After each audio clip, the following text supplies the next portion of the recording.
Hello everyone, welcome back to my channel. So today we will do a quick and easy revision of Zollinger Ellison Syndrome, which is also called ZES.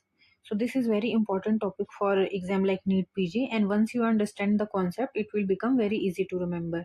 So today we will tell and are preparing for any medical exam or NEET PG. Stay tuned with me and subscribe my channel. So quickly let's start the topic.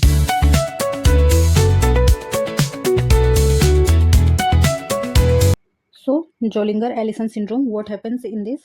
So, the definition says that it is a tumor called gastrinomas secreting excessive gastrin. So, let it make it easier.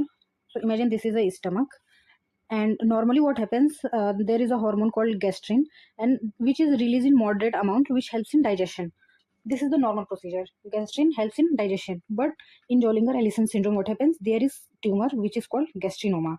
Now that tumor release excess gastrin. Now if there will be excess gastrin, what happens? Excess acid will be produced. So excess acid will be produced in stomach, that will lead to damaging of lining of stomach. So this is what the definition is saying. Now what is the most common site? So the most common site of this tumor is duodenum. It can also occur in pancreas. Now, what is the origin of this tumor? So, non-beta cell tumors. What is the pathophysiology? So, we have already seen what is the pathophysiology, but let's see in detail. So, assume there is the tumor.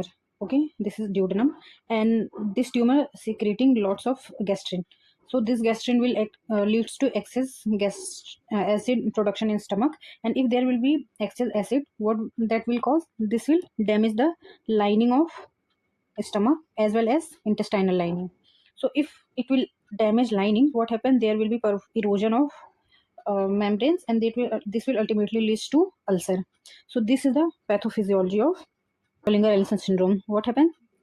Excess gastrin leads to excess stomach acid production, which ultimately end up into severe peptic ulcer. Now, what is the clinical feature? So there is a triad of Zollinger and Ellison syndrome clinical feature. Firstly, peptic ulcer.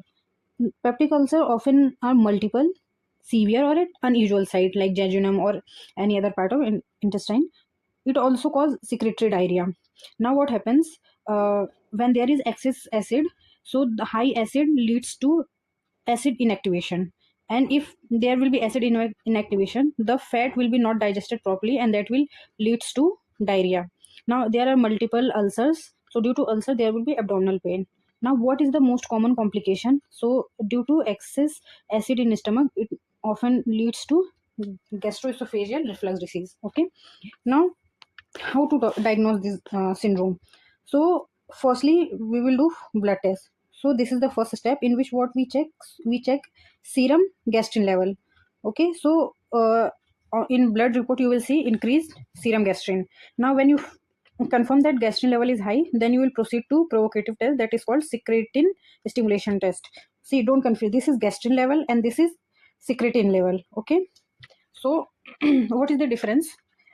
See, secretin stimulation test is done because this is the most sensitive and specific test.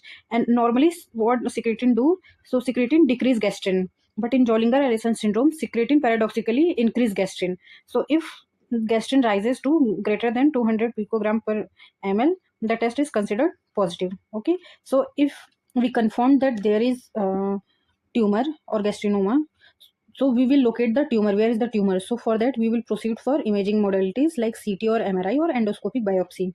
Now these are the investigation how we will diagnose this syndrome. So what is the management? So for management, what we will do, there is excess acid production, so we will control the symptoms. So what we will give? We will give proton pump inhibitors. Proton pump inhibitors include like omeprazole, pantoprazoles. So what they will do, they will inhibit acid production. But so the definitive treatment is the only surgical removal of the tumor. So depending on the tumor location, surgery may be tumor enucleation, distal pancreatectomy, or Whipple's procedure if the tumor is in pancreatic head. Okay, one more thing. What is the difference between ordinary ulcer and Zollinger Ellison syndrome peptic ulcer? So in ordinary ulcer, what happens to gastrin level? It usually normal. This is normal. Okay, normal or slightly decrease. But in Zollinger Ellison syndrome, it markedly increase. And what happens to acid level? So in ordinary ulcers, it is also normal or slightly increased, but in JES it's very high. The site of ulcer in ordinary ulcer is duodenal or antral, but in JES the site is not specific. It can be at any site or atypical site, you can say. And diarrhea, so in ordinary ulcer there is no complaint of diarrhea, but in JES the complaint of diarrhea is very common. So this is the difference between ordinary and JES peptic ulcer. So this was all about Zollinger Ellison syndrome, and I hope you like the video, and if you learned something, please comment in chat box, and thank you for watching my video.